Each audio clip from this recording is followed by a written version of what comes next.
샌디에고를 출발해서 미국 서부 협곡들을 찾아 떠납니다.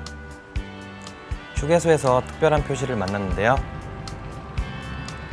알고 보니 서부 개척 시대 때 이 길을 따라 개척이 시작되었다고 하네요. 의미가 있는 길이군요. 협곡으로 가는 길 내내 수많은 프로펠러들이 눈에 띄었는데요. 태양열보다 풍력 발전을 이용하고 있었습니다.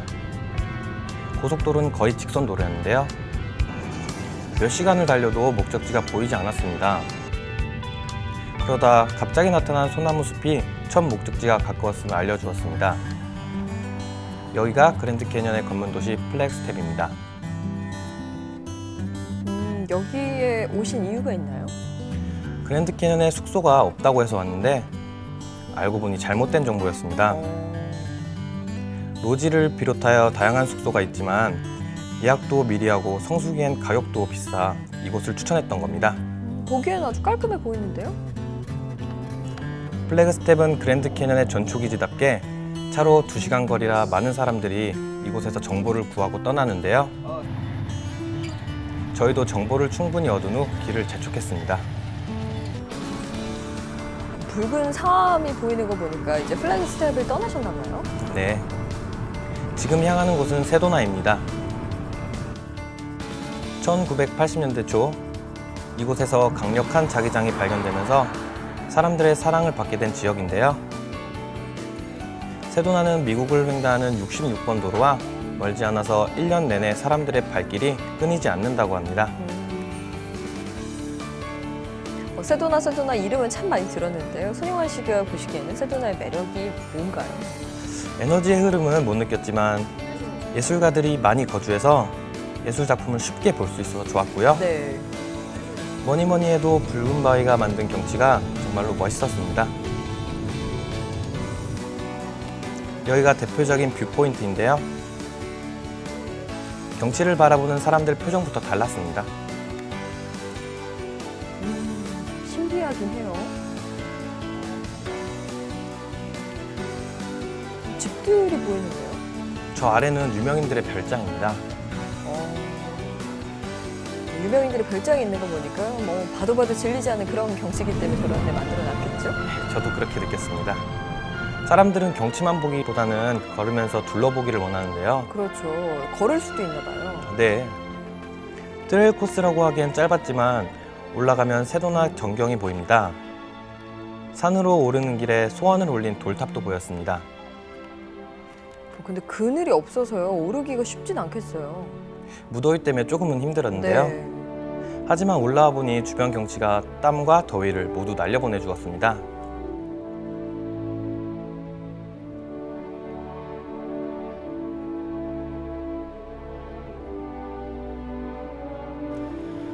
세도나엔 경치 외에도 특별한 건물들이 몇몇 있는데요. 여기는 그중 하나인 십자가 성당이 있는 곳입니다. 건물 자체도 붉어서 성당이 주변과 잘 어울려졌는데요. 성당 정면에 유리창이 만들어낸 십자가와 유리창 멀리 전경은 정말 일품이었습니다.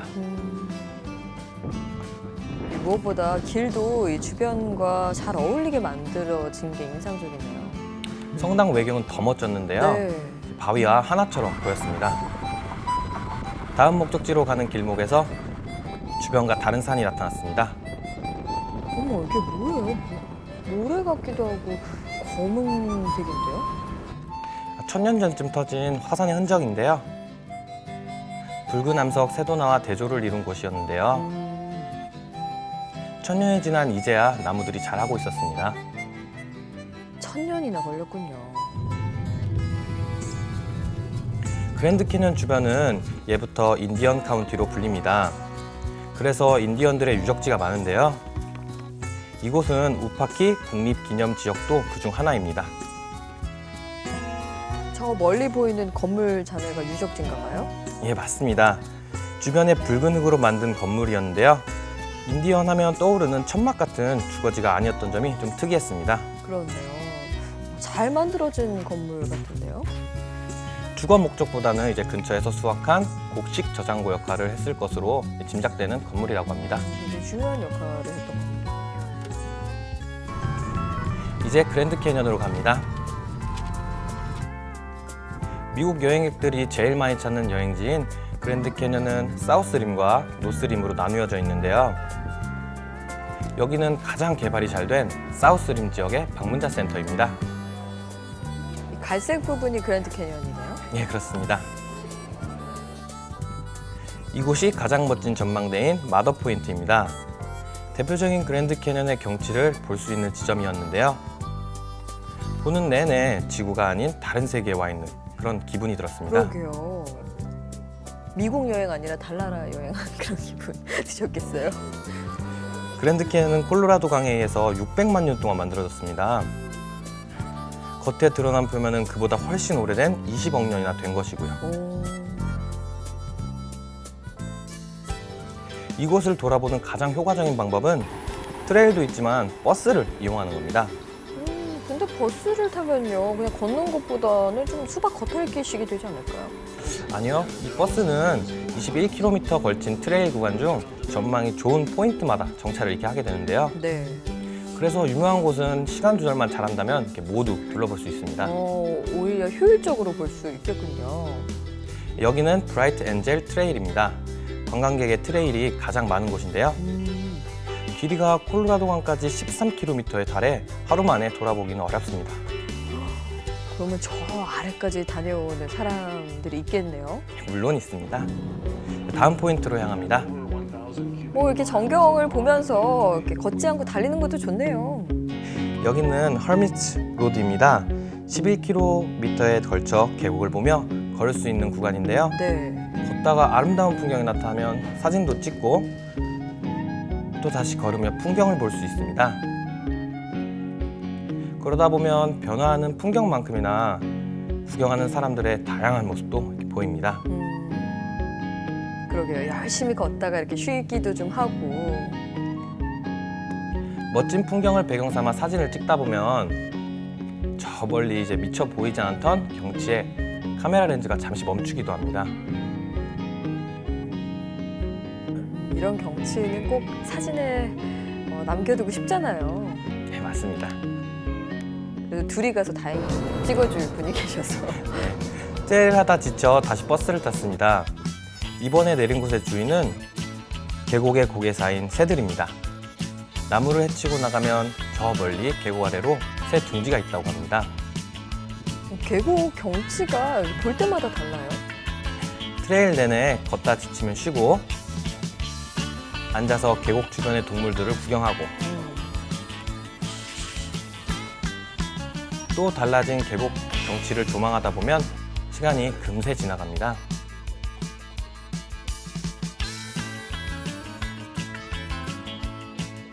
이 계곡에선 동물이 살았던 동굴도 보이고요. 400여 킬로미터를 이어져 온 강물도 보였습니다. 하지만 전체 풍경 속에선 동굴도 강물도 아무것도 아닌 게 되더라고요. 이런 경치를 어떻게 발견했을까요? 처음엔 서부 개척을 하는데 부담이었다고 합니다. 하지만 19세기에 풍부한 자원이 발견되면서 사람들이 몰려들었는데요. 여기는 그랜드 캐년에서 최초로 지어진 산장으로 이 여자분이 이제 산장을 지은 메리 콜터입니다. 지금도 산장으로 이용돼요?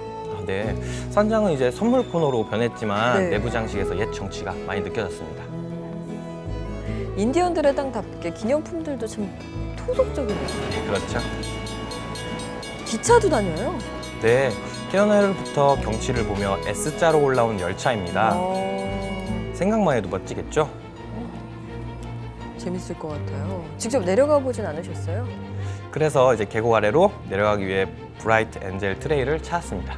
아까 13km나 된 엄청나게 긴 트레일이라고 하지 않으셨어요? 네, 하지만 중간에 돌아 올라올 수 있는 포인트가 있어서 굳이 13km를 모두 걷지 않아도 됩니다. 이 트레일은 시간을 잘 따져보고 걸어야 합니다. 왜요? 자칫 잘못하면 해가 지고도 못 올라올 수가 있는데요. 그러면 기온이 뚝 떨어져 다시 오르는데 힘이 든다고 합니다. 그러니까 돌아오는 시간도 생각해서 가야겠군요. 네, 미리 따져보고 가야 합니다. 저도 30분 정도 걷다가 해가 지기 시작해서 다시 올라와야 했었거든요. 좀 아쉽긴 했지만 그래도 또 해가 지면 트레킹이 어렵잖아요. 네, 하지만 다음번에는 이제 충분한 시간을 갖고 다시 도전해볼 생각입니다. 네.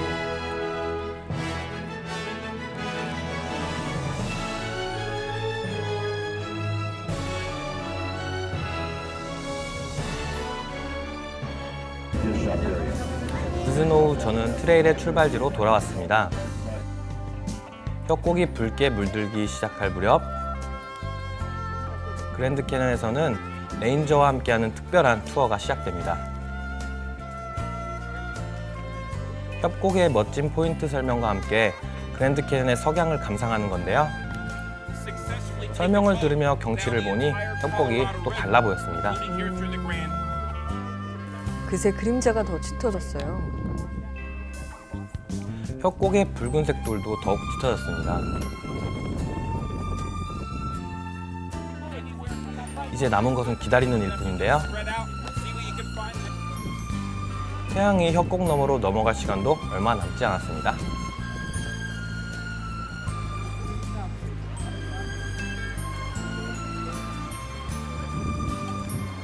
노을을 이렇게 기다리는 사람들의 표정은 왜 이렇게 밝죠? 그렇죠.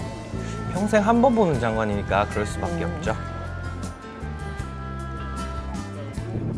구름이 약간 꼈지만 그래도 그랜드 캐년의 완벽한 노을을 볼 수 있어서 뿌듯했습니다.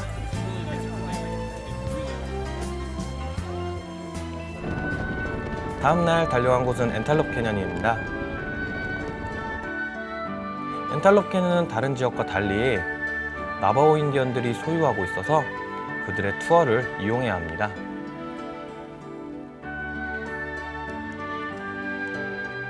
또 이 지역은 흙이 특이해서 일반 차량으로 갈 수 없기 때문에 투어를 이용하는 편이 좋습니다. 도저히 멋진 절경이라고는 기대하기 힘든 지역을 이렇게 달려오니 틈이 벌어진 협곡이 이렇게 나왔습니다.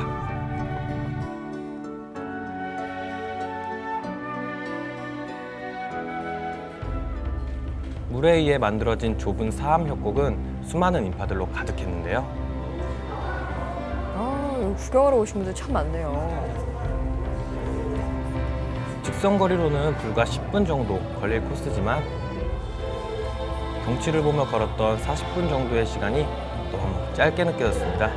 이렇게 화면으로 봐도 멋진데 실제로는 참 얼마나 멋질까요? 엔탈롭 캐년은 인디언 양 치는 할머니가 양을 찾다가 발견했는데요. 캐년의 진 면목을 보려면 해가 뜨고 일정한 빛이 내리쬐을 때 봐야 제 모습을 온전히 볼 수 있습니다.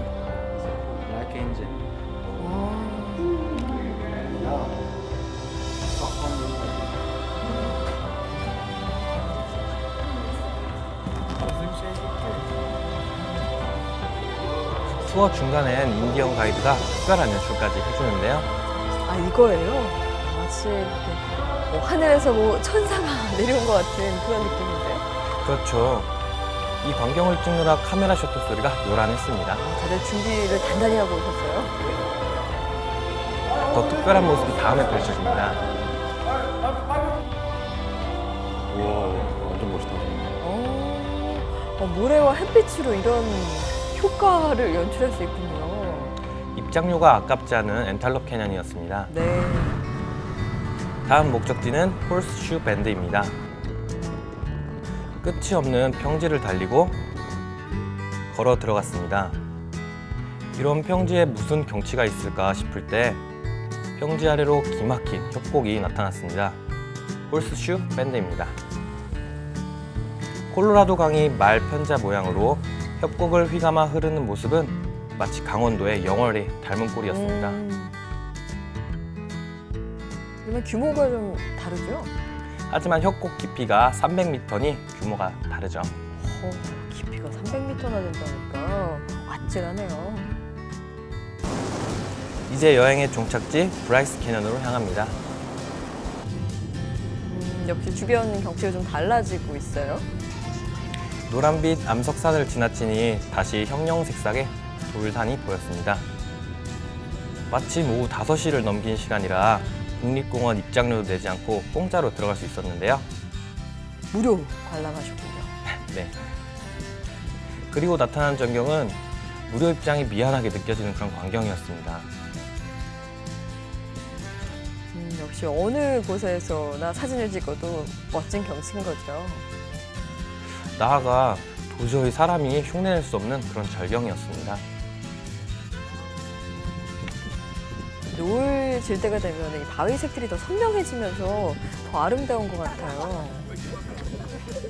그늘진 곳과 석양빛을 받은 곳이 완전히 달랐습니다.